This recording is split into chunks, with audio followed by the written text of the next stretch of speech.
ब्राह्मणों गुरु ये महाराज इसको छोड़ दो छोड़ दो। क्यों? बोले ब्राह्मण है, फिर हमारे गुरुजी का बेटा है। अरे गुरुजी का बेटा, गुरुजी नहीं है तो गुरुजी का बेटा ही हमारा गुरु। और इसको ऐसे पकड़ के लाए बलि देने के लिए, इसको मत मारो।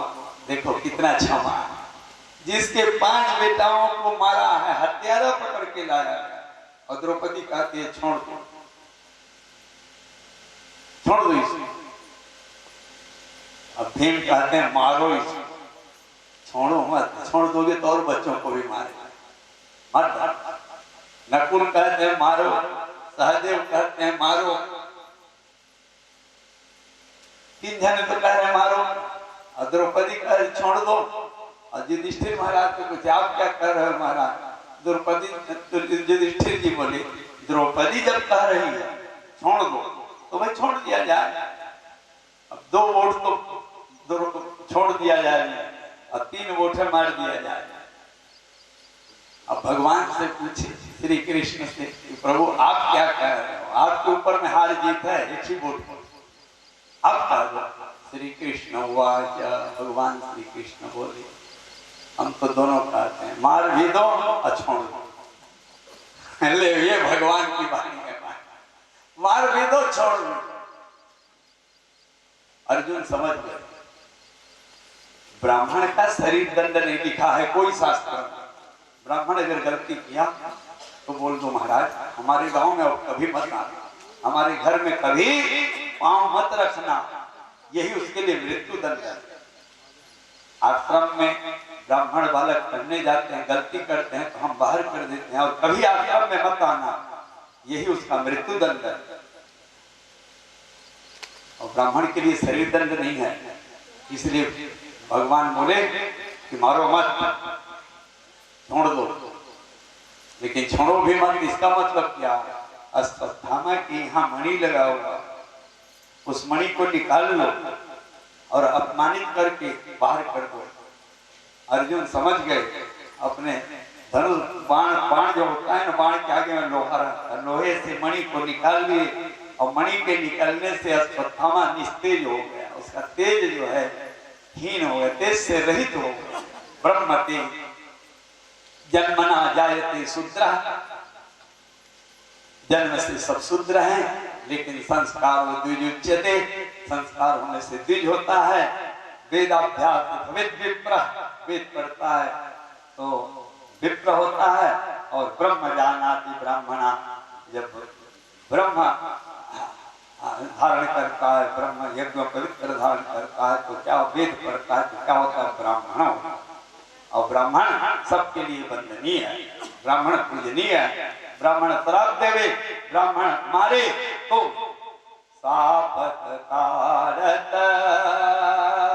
परुष कहंता, विप्र पूज्य यश गावै संता।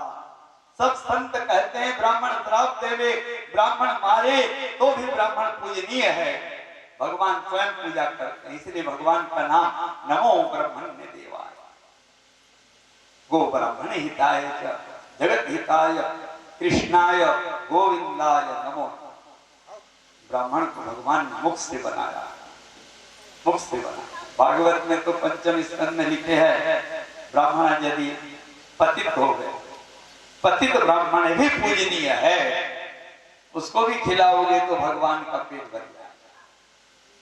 ब्राह्मणों मुखे आहार विप्रो विपदो खंडो हिता। पितर पक्ष में ब्राह्मण को खिलाते हो क्यों? इसलिए तो खिलाते हैं, ब्राह्मण को भोजन करवाने से भगवान पा जाते हैं, प्रतिनिधि हैं। गौ को खिलाने से भगवान पा जाते हैं, साधु को खिलाने पिलाने से भगवान पा जाते हैं, क्योंकि साधु लोग गर्भवती हैं, गर्भवती सुंदरी, साधु गर्भिणी सुंदरी, गर्भगत भगवान। साधु के गर्भ में भगवान रहते हैं, क्योंकि साधु किसी से कोई कामना नहीं, कोई आशा नहीं, दिया तो भला, नहीं दिया तो भला। जो आशा है वही बैतरणी नदी है, आशा ही नरक है। लेकिन साधु वही होता है जो किसी से कोई प्रकार की आशा न करे। महाराज साधु के हृदय में भगवान को विश्राम मिलता, आराम। या बाकी जगह आराम नहीं, बेचैन रहता। इसलिए साधु के गर्भ में भगवान रहते, गर्भगत भगवान है। इसलिए संतों को खिलाते हैं। जाओगे तीर्थ में देखना, साधु सेवा होता रहता है और चिल्ला चिल्ला के खाते हैं। उसका मतलब क्या है? सिहन सिहन के खाते, सिहन सिहनते रहोगे ना, खूब खाओ। बीच बीच में ये जयकारा करते हैं, जय जय श्री राधे। महाराज अश्वत्थामा को मणि को निकाल लिए और उसके गले में हाथ डाल करके धक्का मार के बाहर कर दिए। वही अश्वत्थामा द्रोणाचार्य का बेटा मौका देख रहा था और अभिमन्यु की पत्नी उत्तरा के गर्भ में छोटा सा बालक था। उसको पता था कि अभी भी पांडवों का वंशधर है, पांडवों का वंश आगे चलेगा, मैं पांडवों का वंश चलने नहीं दूंगा, पांडवों का वंश नाश कर। और अपना सर को निकाला और बाण चढ़ाया और ध्यान किया उत्तरा के गर्भ में जो बालक है उसको नाश करने कह के एक बाण छोड़ा, 5 बाण छोड़ा पांडवों के लिए, एक युधिष्ठिर के लिए, अर्जुन के लिए, भीम के लिए, नकुल के लिए, सहदेव के लिए। आकाश हिलने लगा, दिग्गज कांप गए, पृथ्वी डोलने लगा। महाराज हाहाकार मच गई, 5 बाण आ रहे मारने के लिए, लेकिन अर्जुन नहीं घबराया। अर्जुन अपने बाण निकाले और वो भी 5 बाण छोड़ दिए। 5 बाणों को बाण में मिला करके अश्वत्थामा ने देखा, ब्रह्मास्त्र छोड़ा, 5 ब्रह्मास्त्र छोड़ा पांडवों के, लेकिन नहीं मार पाया। फिर एक दूसरा निकाला और उत्तरा के गर्भ में जो बालक है, गर्भस्थ बालक को ध्यान किया और जैसे छोड़ा, महाराज उत्तरा के गर्भ में पीड़ा हो गया। ऐसा ये पीड़ा भगवान करे किसी के गर्भ में वैसा ऐसा ये पीड़ा ना हो जो सहन से बाहर। उत्तरा ने भगवान को पुकारी, पाहि पाहि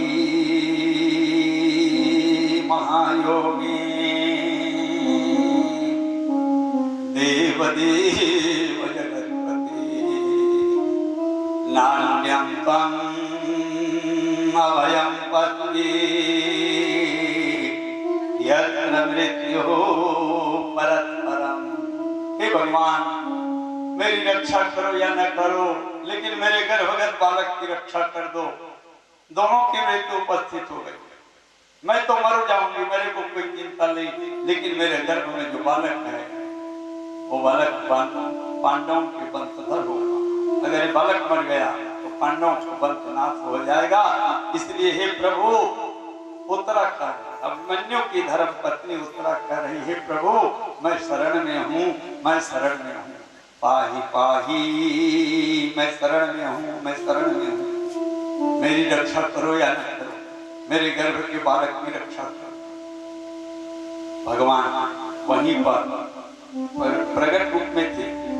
अभी लड़ाई पूरा नहीं हुआ है, अभी लड़ाई की घोषणा नहीं हुआ है।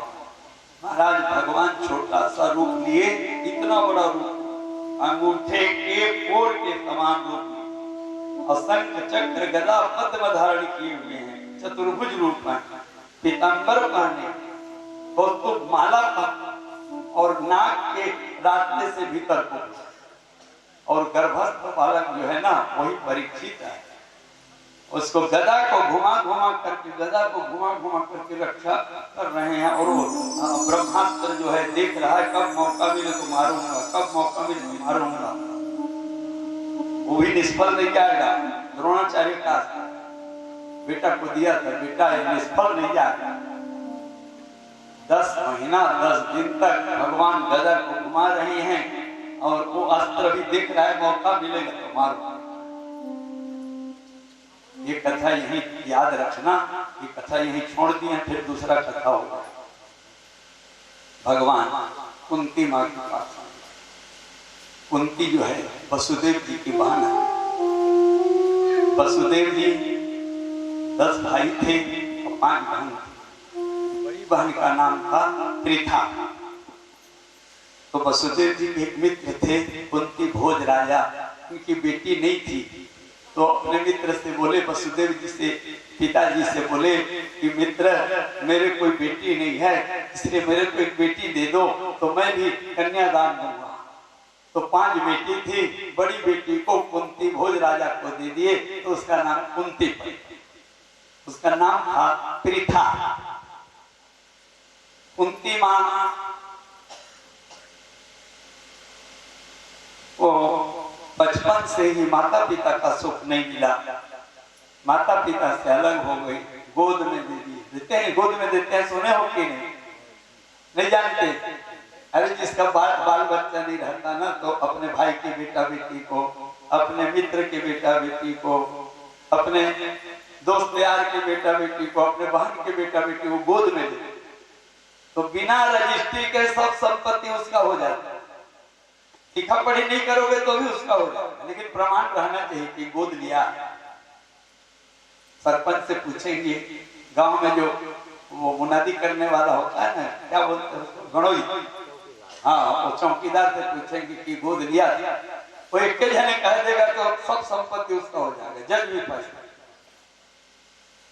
गोद लेने वाला का अगर पीछे बेटा हो गया, ऐसे कई हैं, बाल बच्चा नहीं हो रहा था, अपने भाई के बेटा को गोद में लिया, पीछे उसका 3 ठो बेटा। अब वो तीनों बेटा कहेंगे हमको बंटवारा चाहिए, नहीं मिलेगा, उनका हक नहीं है, केस करेंगे तो हार जाएंगे। महाराज गोद में ले लिया तब उसका, वो चाहे तो दे सकता।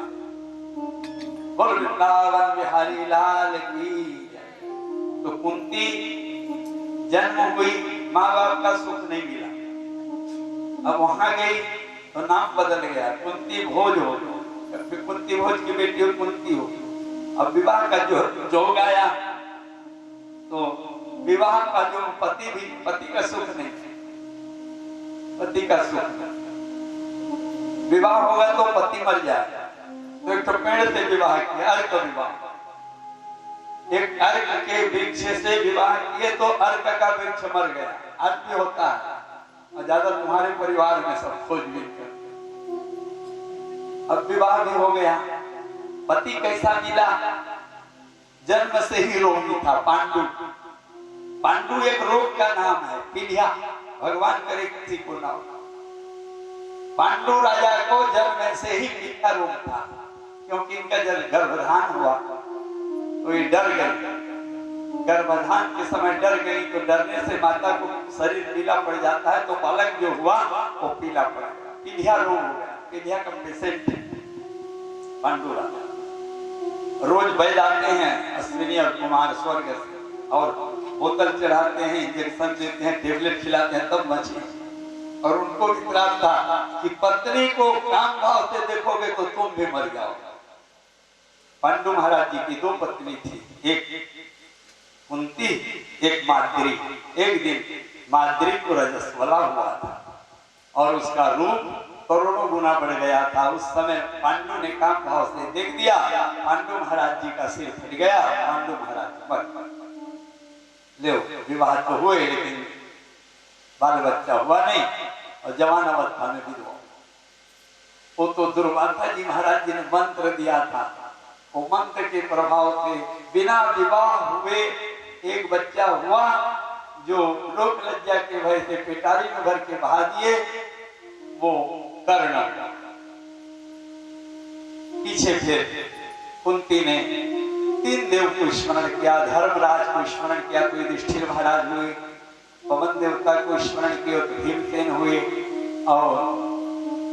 और महाराज इंद्र को स्मरण किए तो अर्जुन। फिर माद्री ने कहा, बहन तुम्हारे कोप तो पवित्र हो गया, हमारे लिए भी कोई देवता को स्मरण कर दो। तो बोले तुम किसी देवता का नाम बताओ। तो माद्री ने कहा अश्विनी और कुमार, ये देवता 2 हैं, अश्विनी और कुमार, ये वैद हैं देवताओं के, स्वर्ग में रहते। जैसे ही अश्विनी कुमार को स्मरण की कुंती मां ने, तो माद्री के लिए किया था। इसलिए माद्री के गर्भ से 2 बालक हुए जिनका नाम नकुल और सहदेव है। सब कोई जानता है। 5 पांडव, और जब से जन्म हुए तब से इसके 100 भाई शत्रु हो गए। हर समय मारने के लिए, हर समय सोते समय भी मारने का षड्यंत्र करते, जागते समय भी मारने का षड्यंत्र करते, लेकिन भगवान कृष्ण रक्षा करते। और केवल कुंती के लिए, कुंती भगवान की बुआ थी। आज भगवान अपने बुआ के पास गए और बोले बुआ जी कुछ मांग लो। कुंती बोली कृष्णाय वासुदेवाय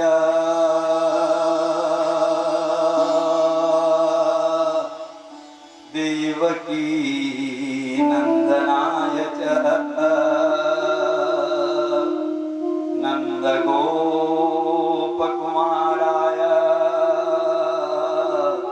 गोविंदाय नमो नमः। हे गोविंद, आज मेरे को पता चल गया आप कौन हो। इतने दिन तक मेरे को बुआ बुआ कह के ठगते रहे। इतने दिन तक मैं आपको वसुदेव जी का बेटा समझ रहा था। इतने दिन तक मैं आपको महाराज देव जी का बेटा समझ रहा था। वहम में पड़ा और आपकी माया, महाराज बड़े बड़े योगी लोग नहीं जानते आपकी माया। मैं तो स्त्री हूँ महाराज। आप ऐसा एक पुत्री लगाए, इसका नाम पुत्री है। पुत्री आंख में ऐसा पुत्री नामक कांच लगा दिए हैं जो भीतर से बाहर दिखता है, लेकिन बाहर से भीतर नहीं दिखता है। आप सबको देख रहे हो, लेकिन आपको कोई नहीं देख पाता। ये भगवान जैसे कठपुतली को वो नचाने वाला सूत्रधर नचाता है, वैसे आप सारे संसार को नचा रहे हैं। और मेरे को बुआ बुआ बुआ कहता। आपका मैं बुआ नहीं हूं, ना आप मेरे भतीजे नहीं है, ना आप वसुदेव जी का बेटा नहीं है, ना आप देवकी का बेटा नहीं है। अरे आप तो सारे संसार के माता पिता हैं। जिस समय सब संसार प्रलय होता है तो आपके गर्भ में सब चला जाता है। आप गर्भगत हैं। जैसे डूमर का फल होता है, डूमर डूमर देखो, डूमर के बाहर सब बंद रहता है और भीतर में कीड़े मकोड़े असंख्य भरे रहते। वैसे ही भगवान ये सारा संसार डूमर का फल जैसे आया, आप भी वैसे डूमर के फल हो। और आपके शरीर में सारा जीव जंतु कीड़े मकोड़े जैसे। और आप मेरे को बुआ बुआ कह रहे हो। मैं आपकी बुआ नहीं हूँ, मैं आप जान गया। हे कमल लोचन, हे कमल के समान नेत्र वाले, हे कमल के समान चरण वाले, हे कमल के समान हस्त वाले, हे कमल के समान मुख वाले, हे कमल के समान, हे कमल नाभ जिसके नाभि से कमल निकला, कमल से ब्रह्मा जी निकले, ब्रह्मा जी ने सृष्टि की। हे भगवान, अब मैं आपसे ठगाऊंगा नहीं, बहुत ठगी, मैं बहुत ठगी। हे भगवान, आपके 6 भाइयों को कंस ने पटक पटक के मार दिया। आपने अपने भाइयों को रक्षा नहीं किया। आपके माता पिता को हाथों में हथकड़ी, पैरों में बेली बांध करके वसुदेव और देवकी को जेल में रख दिया कंस ने। लेकिन आपने अपने माता पिता को रक्षा नहीं किया। आपने माता पिता को रक्षा नहीं किया। और मेरे लिए एक बार नहीं,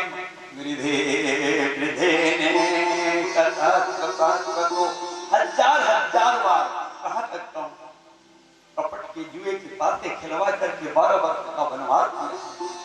भरे सभा में द्रौपदी के वस्त्र उतारने लगे। लाक्षा भवन, कपट के भवन बना करके मारने का षड्यंत्र किया था। भरे सभा में महाराज दुर्योधन ने कितना गाली दिया पांडवों को।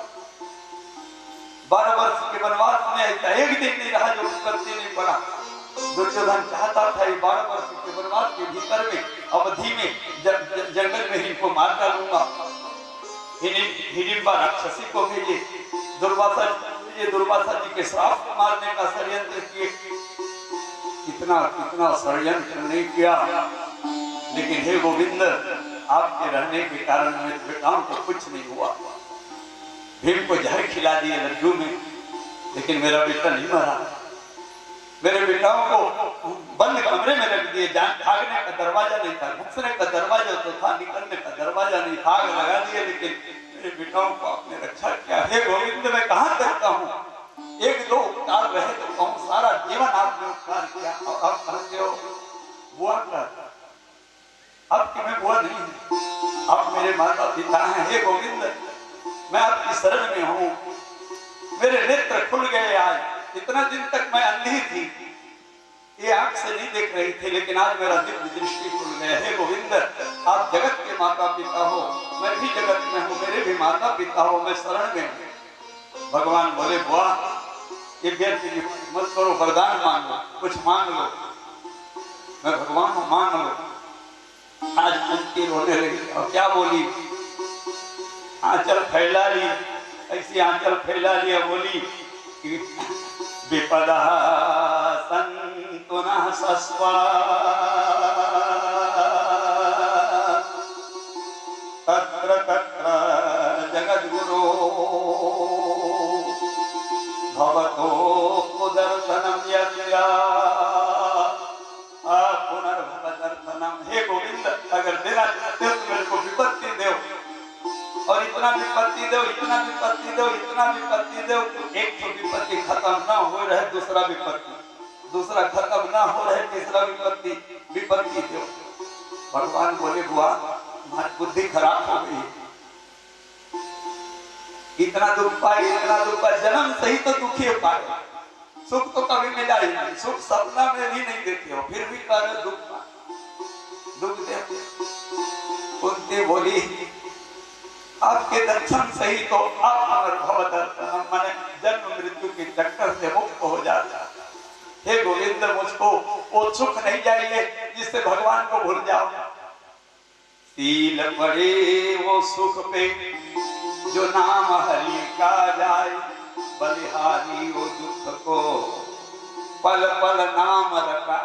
हम तो वही दुख चाहते हैं जिसमें हे गोविंद, हे गोपाल, गोविंद गोविंद गोपाल गाते चलो, कृष्ण गोविंद गोपाल गाते चलो, कृष्ण गोविंद गोपाल गाते चलो, मन को विषयों से हरदम हटाते चलो, कृष्ण गोविंद गोपाल गाते चलो, कृष्ण गोविंद गोपाल गाते चलो, मन को विषयों के दुख से हटाते चलो, कृष्ण गोविंद गोपाल गाते चलो, मन को विषयों से हरदम हटाते चलो। ताली बजाओ, ताली।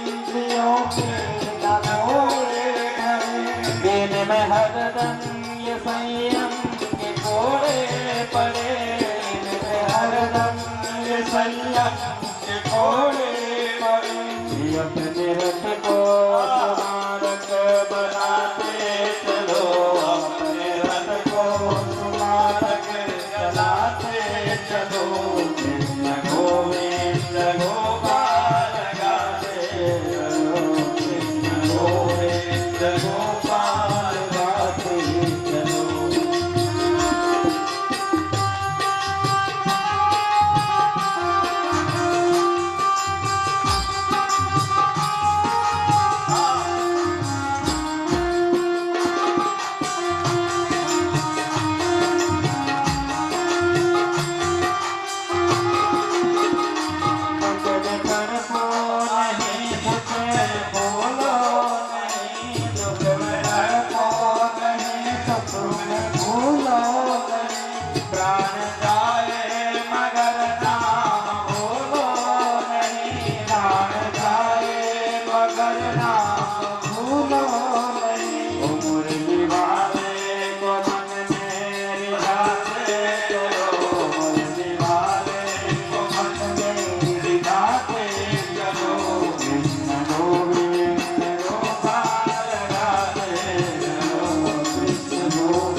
देखो सबका पूर्व जन्म है और पूर्व जन्म के कर्म के अनुसार सबका भोगा भोग हो रहा है।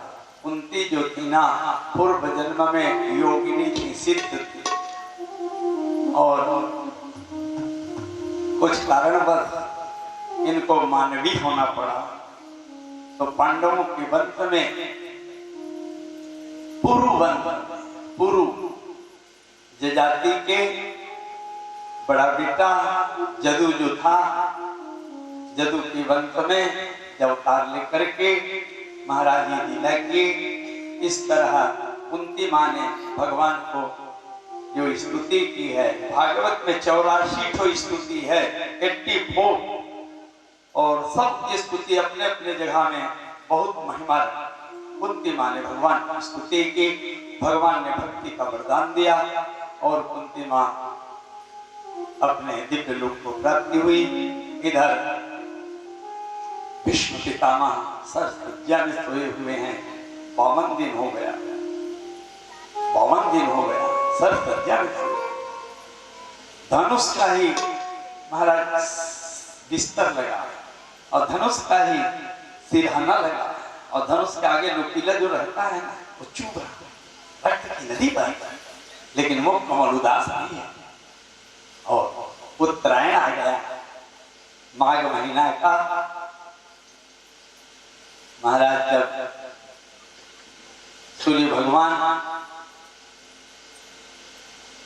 मकर रेखा में जाते हैं, माघ मकर जब रवि गत होई, अतीरथ पति आवत कुड़ी, देव धनुज नर किन्नर श्रेणी, सादर आई मज्जही।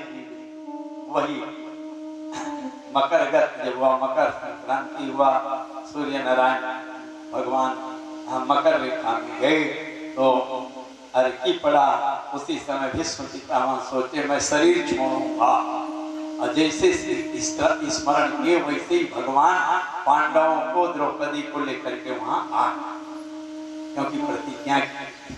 देखो महाभारत युद्ध जब हो रहा था तो एक दिन दुर्योधन गया और भीष्म पितामह से बोला, पितामह आप युद्ध तो मेरे तरफ से करते हैं लेकिन पांडवों को आशीर्वाद देते हैं, पांडव रोज जीत रहे हैं, हमारे सेना रोज मर रहे हैं, पांडवों का एक जने भी नहीं मरता, जितने थे उतने ही नहीं, हमारे तो कितने नहीं कितने मर गए।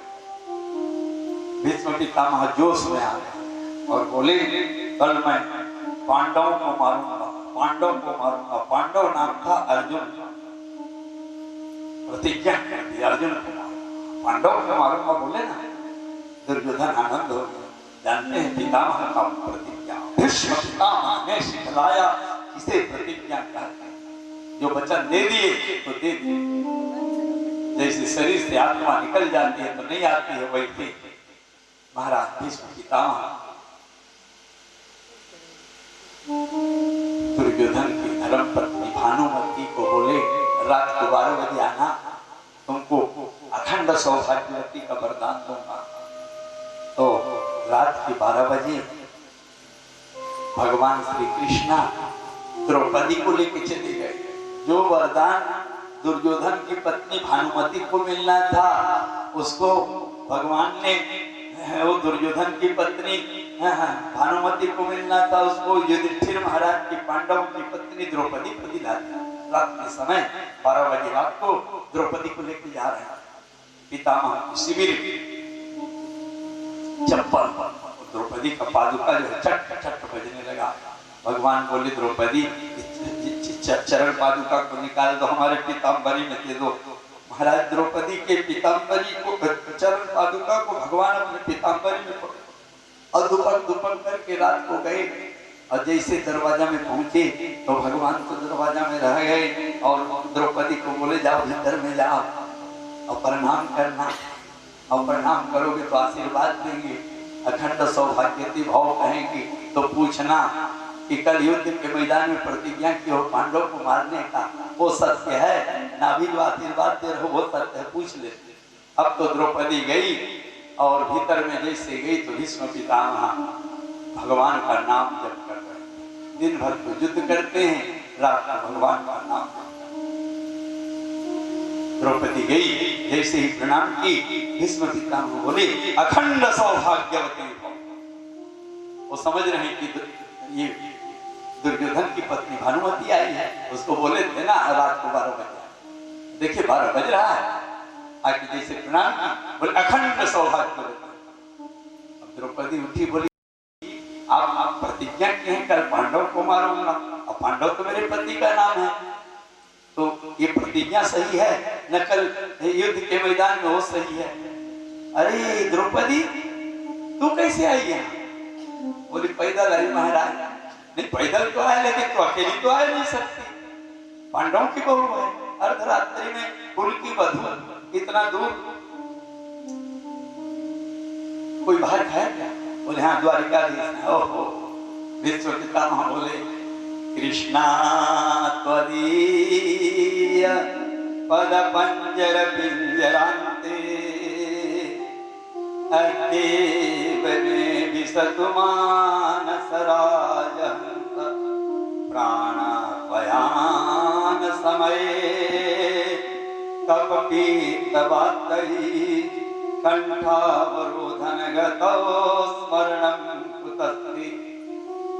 हे भगवान, जिस समय मेरे प्राण जाने का समय आएगा, कब कंठ में कब पीत बस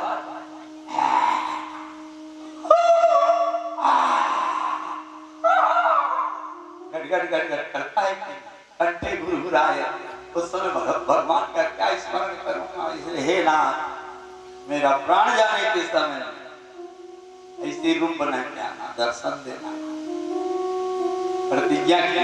इसलिए भगवान आ जाए संग में युधिष्ठिर महाराज को, अर्जुन को, भीम को, नकुल सहदेव को, पांचों पांडवों को, द्रौपदी महारानी को लेकर के आए। और जैसे आए मुस्कुराते हुए भीष्म पितामह कहने लगे भीष्म उवाच इति मति रूपकल्पिता वितृष्णा भगवती सात्वत पुंगवी विभुवनी। हे सात्वत वंश के कुल शिरोमणि, हे भगवान, आप यदुवंश के सूर्य हैं और मैं अपने मन रूपी कन्या को बड़े बड़े एकादशी व्रत करके, चंद्रायण व्रत करके, कृष्णायण व्रत करके, बड़े बड़े व्रत करके, तीर्थ करके, ब्रह्मचर्य व्रत पालन करके मन को मैं रखा था। आज मेरी मन रूपी कन्या को आपको मैं समर्पित करता हूँ।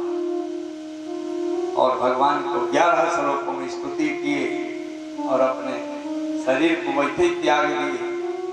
जैसे शाम के समय बहुत दूर दूर से पक्षी आते हैं, एक जगह में चींचा चींचा चींचा चींचा करता है, थोड़ा अंधेरा होता है, सब सो जाते हैं शांत। वैसे वहां सब ऋषि मुनि महात्मा भी बैठे थे, खड़े थे, सुनने आए थे। आज भीष्म पितामह प्रवचन करेंगे और अंतिम प्रवचन जीवन का, आज शरीर छोड़ेंगे प्रवचन करते हुए। इसलिए ऋषि लोग, महात्मा लोग सब आए थे, पांडव भी थे, द्रौपदी भी थी। और युधिष्ठिर जी ने कहा, एक भीष्म पितामह ने कहा, हे युधिष्ठिर, मैं तुमको राजा का धर्म सुनाता हूँ,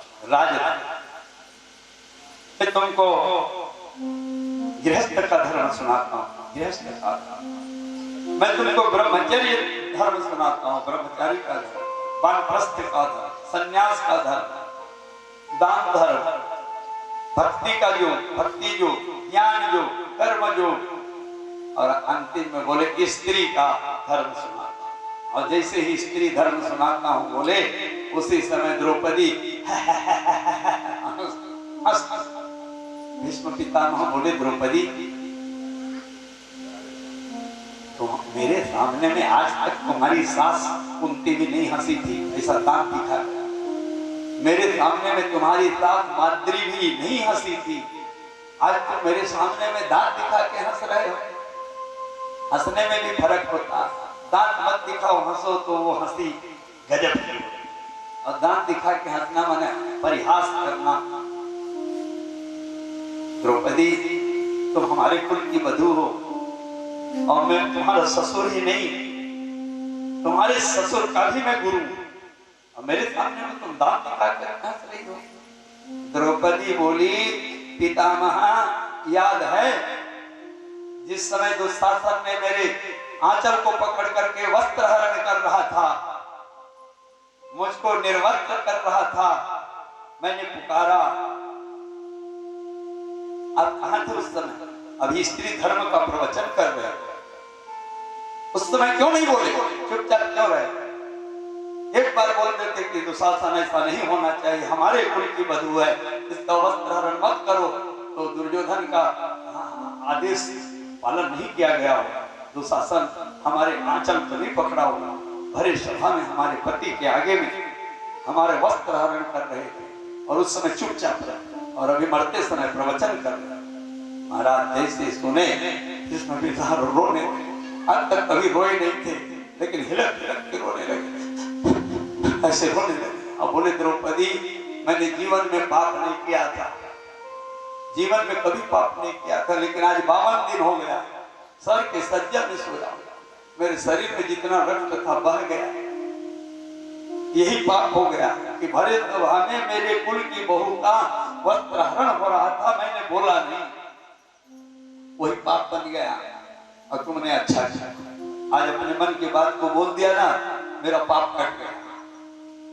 मन में कभी कुछ पाप बन जाए तो अपने गुरुजी को, अपने सासू को, अपने ससुर को बता दो, या कोई पुरोहित को, कोई महाराज को बता दो।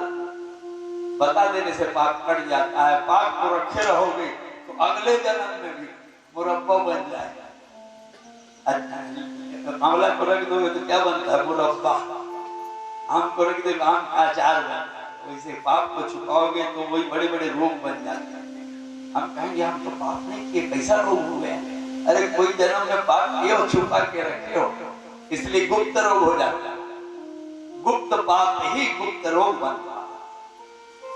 पूर्व जन्मम कृतम पापम व्याधि रूपेण पीड़ितम। सब पाप का प्रायश्चित है। किसी से कोई पाप बन गया तो जाके अपने पुरोहित से पूछो, भाई हमसे ऐसे गलती काम हो गया, हमसे ऐसे गलती काम हो गया। तो मनुस्मृति है, पराशर स्मृति है, गौतम स्मृति है, इसमें सब लिखा हुआ उन पाप का क्या प्रायश्चित किया जाए, उसको देख के पंडित लोग बता दें। कोई साधु से पूछ लो, प्रायश्चित करा खत्म। अब प्रायश्चित बहुत बड़ा नहीं है, छोटा छोटा। जैसे किसी ने गाय को बांधा और गाय मर गई तो गौ हत्या का अंश दोष उसको भी लगता है जो बांधा था। तो उसके लिए क्या करेगा? शिवरात्रि के दिन हो, नहीं तो चतुर्दशी का दिन हो, नहीं तो प्रदोष का दिन हो, शंकर जी के मंदिर में जल ढला दे, बेलपत्ता चढ़ा दे, फल मूल चढ़ा दे, हो सके तो भगवान का कीर्तन करा दे, नहीं तो विष्णु सहस्त्रनाम, गोपाल सहस्त्रनाम पढ़ ले, प्रायश्चित हो जाएगा। और नहीं करेगा तो वही पाप बहुत बड़ा रोग बन जाएगा। अगले जन्म में बहुत बड़ा रोग बन जाएगा। ब्याज लगेगा ना उसका, ब्याज जुड़ता। इसीलिए जब कोई कुछ पाप बन जाए तो माता पिता से, गुरु से, गोविंद से प्रार्थना, भगवान से प्रार्थना करो, हे हनुमान जी हमसे सब पाप, हनुमान जी प्रगट देवता, बोलो हनुमान जी महाराज की। यही गड़बड़ करते हो। पैसा को लाए हो आरती में चढ़ाने ले जाना हो, लेकिन जय जयकारे में कंजूसी मत कर। अरे आज एकादशी थोड़ी है, एकादशी पड़ेगा भी नहीं हमारे कथा। हमारा जजमान बोल दिया एकादशी नहीं पढ़ना चाहिए, क्योंकि उस दिन माम नहीं होता है ना, तो कमजोरी हो जाती है। देखो जी देखो, भीष्म पितामह जी का शरीर छूटा, सब रोने लगे, सब। और उनका गंगा जी ने अंतिम संस्कार किए। युधिष्ठिर महाराज जी को राजा बनाए। दुर्योधन का शरीर छूटा, विजय श्री मिली, युधिष्ठिर महाराज राजा बने। बोलो युधिष्ठिर महाराज की। ये सब काहे को हुआ? जुआ से जुआ। युधिष्ठिर महाराज जुआ खेलते नहीं, न 12 वर्ष का वनवास होता, न 1 वर्ष का ज्ञातवास होता, न महाभारत होता। जिंदगी भर दुख पाए केवल जुआ से, जिंदगी भर दुख पाए। इसीलिए अभी बताएंगे जुआ क्या है। देखो परीक्षित जी का जन्म हुआ। बड़ा सुंदर योग लग्न गर्भवार तिथि था और परीक्षित जी का प्रागट्य हुआ। बोलो परीक्षित जी महाराज की जय। उत्तरा के गर्भ में जो बालक था 6 महीना, धीरे धीरे धीरे धीरे वो 10 महीना 10 दिन हुआ। भगवान गदा को घुमा घुमा करके रक्षा कर रहे हैं और ब्रह्मास्त्र रास्ता खोज रहा। और जब समय हुआ तो प्रगट जन्म लिए और जैसे जन्मे वैसे वस्त्र मारा, अपरिचित मर ब्रह्मास्त्र लगा। और जैसे मरे तो अर्जुन ने एक ही बात कहा, ये भगवान ने एक ही बात कही। भगवान बोले मैं रक्षा कर रहा था फिर भी बालक नहीं बचा। तो अगर अर्जुन में मेरी निष्ठा है, मेरे में अगर अर्जुन की निष्ठा है तो बालक बच जाए, तुरंत बालक जीवित हो। और कब मरा कब जीवित हुआ किसी को पता नहीं चला, लेकिन वर्णन है गर्ग संगीता में भी वर्णन। महाराज ब्रह्मास्त्र का भी काम हो गया, उसका भी काम। पंडित लोग जो रहते हैं ना अपना काम बना लेते। देखो एक दृष्टांत सुना। 3 आदमी काशी से पढ़ के आ रहे हैं, तो एक जने तो बाल नहीं था, गंजा था, बाल नहीं था सिर। अब एक जने के नाक से मसाला बह रहा हर समय ऐसे करता। एक जने को खुजली हुआ था, ऐसे ऐसे खुजलाता। अब नदी आ गया, नदी पार होना था, तो नाविक बोला पार तो करूंगा लेकिन हिलना डुलना मत। वो लोग बड़ा मुश्किल हो गया। वो बेचारा का सिर गंजा था, धूप लग रहा है, ऐसे ऐसे नहीं करेगा तो बनता नहीं है। और खुजली हुआ ऐसे ऐसे नहीं करेगा तो नहीं बनेगा। और जो इसे नाक से नहीं करे वो माछी नहीं खेले, ऐसे ऐसे नहीं करेगा तो नहीं बनेगा। और पार जाओ, नाविक का तो हिलना डुलना मत। तो बोले ठीक है। पंडित थे ना, बैठ गए। अब जिसके सिर में बाल नहीं था ना, वो बोला हमारे देश में इतना इतना बड़ा भाटा, इतना इतना बड़ा भाटा, ये नाविक हमारे देश में इतना इतना बड़ा भाटा। तो एक जने कहा हमारे गांव में तो इतना इतना बड़ा मिर्चा, इतना इतना बड़ा मिर्चा, इतना इतना बड़ा मिर्चा। तो एक जने बोला सब झूठ बात है, सब झूठ बात है, सब झूठ बात है। तो नाविक ठगा गया, उनको हिलना मत। और उनका भी काम पड़ गया, बन गया नाविक का भी काम पार। तो पंडित लोग अपना काम बना लेते। कब परीक्षित जी जन्म हुए, कब ब्रह्मास्त्र लगा, कब मरे और कब जीवित हुए किसी को पता नहीं, लेकिन भगवान ने परीक्षा ले लिया। अर्जुन में मेरी निष्ठा है, अर्जुन मेरा भक्त है। और बालक जीवित हो गया। ब्राह्मणों को बुलाए, ब्राह्मणों ने कहा नाभि छेदन कराओ, बालक का नाभि छेदन। अर्जुन बोले पहले दान कौन करेगा? नाभि छेदन से पहले पूजा होता है, नाभि छेदन के बाद असौच लग जाएगा, पवित्र हो जाएगा। उसको कहते हैं प्रजा तीर्थ। प्रजा सबसे बड़ा पुण्य उसी समय होता है। बच्चा हुआ, ब्राह्मण को बुलाओ और नंदी श्राद्ध करवाओ। एक नंदी श्राद्ध होता है, नंदी श्राद्ध करा करके दान दिए, ब्राह्मणों को संतोष किए। भूमि दान, गौदान, सुवर्ण दान, महाराज 5 धुरी दान दिए, 64 दान दिए, 32 दान दिए, जितना दान गरुड़ पुराण में लिखा है सब दान। और बोले महाराज से बोले इसका नामकरण कर दो, कुंडली बना दी, जन्म कुंडली बना दी। और बोले हमारा बालक राम जैसे धर्मात्मा होगा, पृथ्वी जैसे सहनशील होगा, समुद्र जैसे गंभीर होगा, हिमालय जैसे स्थिर होगा, और महाराज ये जो है जजाति जैसे धर्मात्मा होगा, तुम्हारा कुल को पवित्र करने वाला होगा। लेकिन इसको अंतिम में एक महात्मा का श्राप लगेगा और श्रृंगी ऋषि के श्राप से गंगा के किनारे में जाकर भगत सुखदेव जी से कथा सुनते हुए शरीर पर। इसका कुंडल यही बता रहा। ब्राह्मण को दान पुण्य के विदा किए। वही बालक सब धीरे धीरे बड़े हुआ। एक दिन परीक्षित, एक दिन युधिष्ठिर महाराज सपना देखे, सपना, और सपना ऐसे देखे डरावना सपना। सपना में महाराज डरावा था। सपना को देख के उठ गए और उठ करके सोचने लगे हमको खराब सपना कभी नहीं आया, कैसे खराब सपना।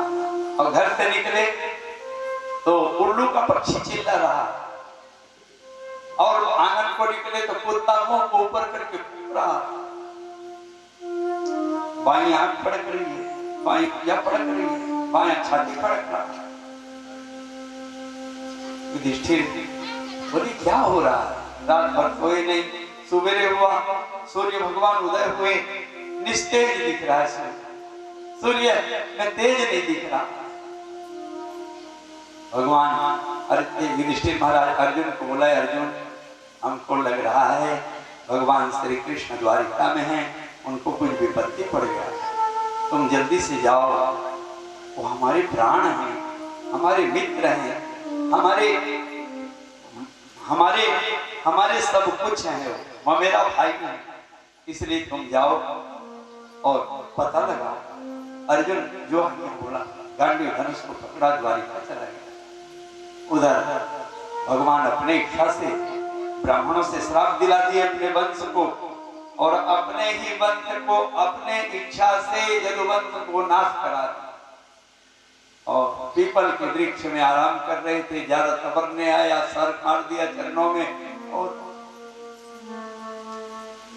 भगवान ने, मेरे गोविंद इतने दयालु हैं, जिस व्याध ने भगवान के चरणों में सर मारा, सज्जनों भगवान उसको वैकुंठ भेज दिए, विमान बुलाए वैकुंठ से, और विमान में बैठा करके वैकुंठ भेज दिए। इतने दयालु। जिस व्याध ने भगवान के चरण में सर मारा, उसको भगवान ने वैकुंठ भेज दिया। उसी समय अर्जुन बोले, प्रभु आपके चरणों में सर लगा। भगवान बोले, हाँ अर्जुन, मेरा शरीर जल रहा है। बोले, मैं क्या सेवा करूं?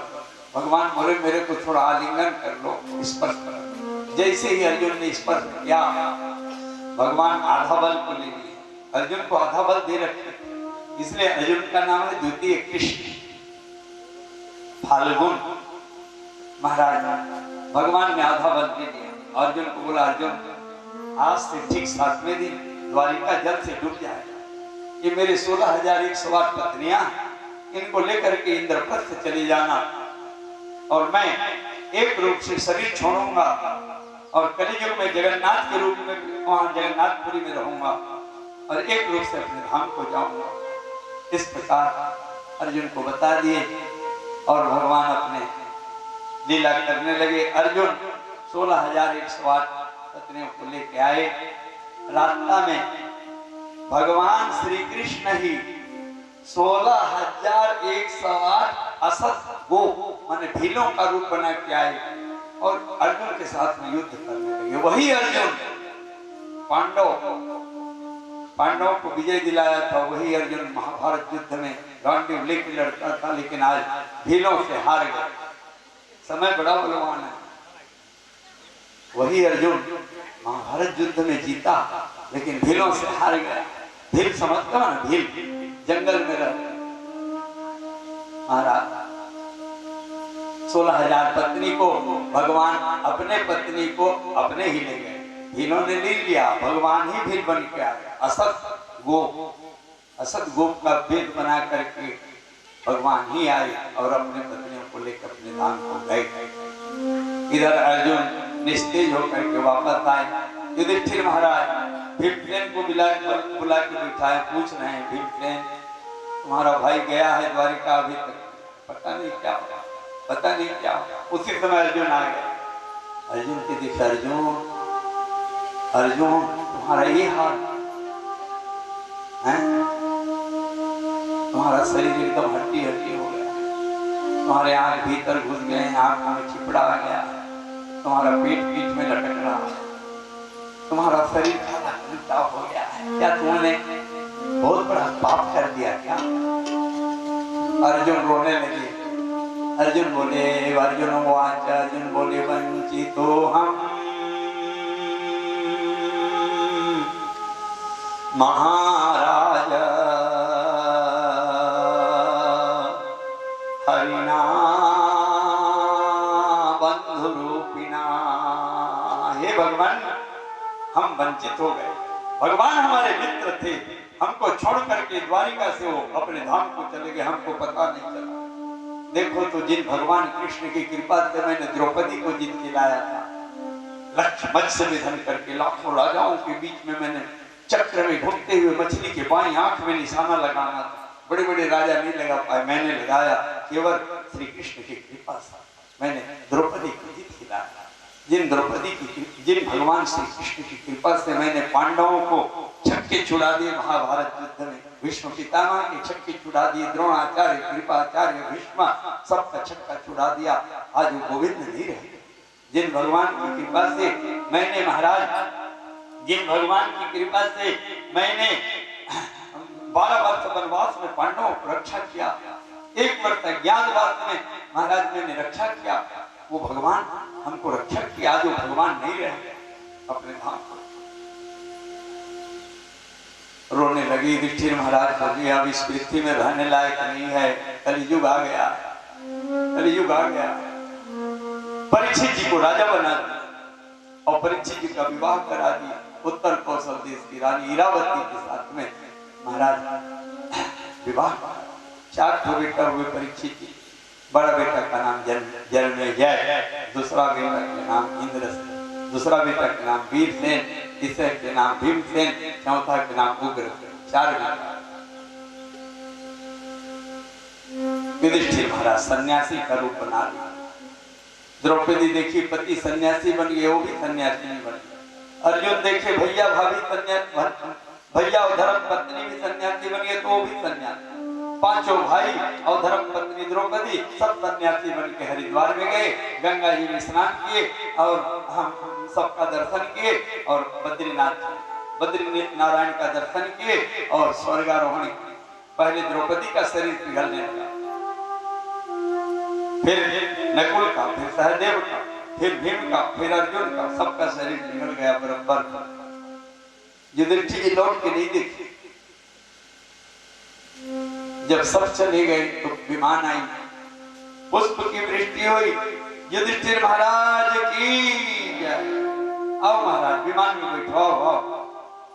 तब देखे पीछे में कोई नहीं, अपने प्राण प्रियतम भाई लोग थे वो भी चले, धर्म पत्नी थी वो भी चली। तो बोली धर्मराज युधिष्ठिर महाराज बोले देखो भाई विमान में हम चढ़ेंगे, उसी समय कहीं से कुत्ता आ रहा। बोले पहले कुत्ता को चढ़ाओ। संग में हमारे पति थे, पत्नी सब चली गई, साथ नहीं आए, लेकिन एक कुत्ता है विपत्ति के साथ में 2 कदम भी जो चलता है भाई के समान है, कुत्ते को भी। विमान लेके आए थे, दूत लोग बोले नहीं महाराज आप बैठिए, कुत्ता नहीं जा सकता। तो बोले हम भी नहीं बैठे, आप ले जाओ, हम पैदल आ जाए। अब तो दुग्ध भी बजने लगी, नगाड़े बजने लगे, स्वर्ग से पुष्प की वृष्टि होने लगी, जय जयकार करने लगे। बोलो युधिष्ठिर महाराज की जय। परीक्षा दे रहे, धर्म परीक्षा दे रहा। कुत्ता गायब हो गया, कोई कुत्ता उत्ता नहीं है, परीक्षा ले रहा कि धर्म पर विजय प्राप्त किया है। युधिष्ठिर महाराज सशरीर स्वर्ग को गए। ये पांडवों की स्वर्गारोहण की कथा जो श्रवण करता उसके पितर लोग तृप्त हो जाते हैं, और जिसके पितर तृप्त हो जाते हैं उसके वंश में कोई निसंतान नहीं होता, कोई गरीब नहीं होता, कोई दरिद्र नहीं होता, कोई कंजूस नहीं होता, सब धनवान होते हैं, सब दानी होते हैं, उनका कुल पवित्र हो जाता। इस तरह सूत जी महाराज नैमिषारण्य में सौनक आदि ऋषियों की कथा श्रवण करा रहे थे और आगे परीक्षित जी की कथा कहने लगे। देखो परीक्षित जी की कथा पूछे तो सब बात निकला कि परीक्षित कौन है। पहले सुखदेव जी बताए, फिर कल परीक्षित जी ने सुखदेव जी ने परीक्षित जी को सुनाया, तो परीक्षित जी कौन है पूछे थे, उसी के बाद में सब बात बता। हम नहीं बता रहे, हम तो माध्यम है। सूत जी महाराज कहते हैं अब परीक्षित जी राजा बने और उत्तर कौशल देश की रानी इरावती के साथ में विवाह हुआ। 4 बेटा हुए। बड़ा बेटा था जन्मेजय। एक दिन राजा विचार किए मैं दिग्विजय करूंगा, अपने प्रजाओं के यहाँ जाऊंगा और देखूंगा मेरे प्रजा सुखी हैं कि नहीं। सभी प्रदेश में गए और घूमते घूमते घूमते केतुमाल केतुमाल वर्ष में गए। वो दिल्ली, हरियाणा और उत्तर प्रदेश तीनों का तिमुहा।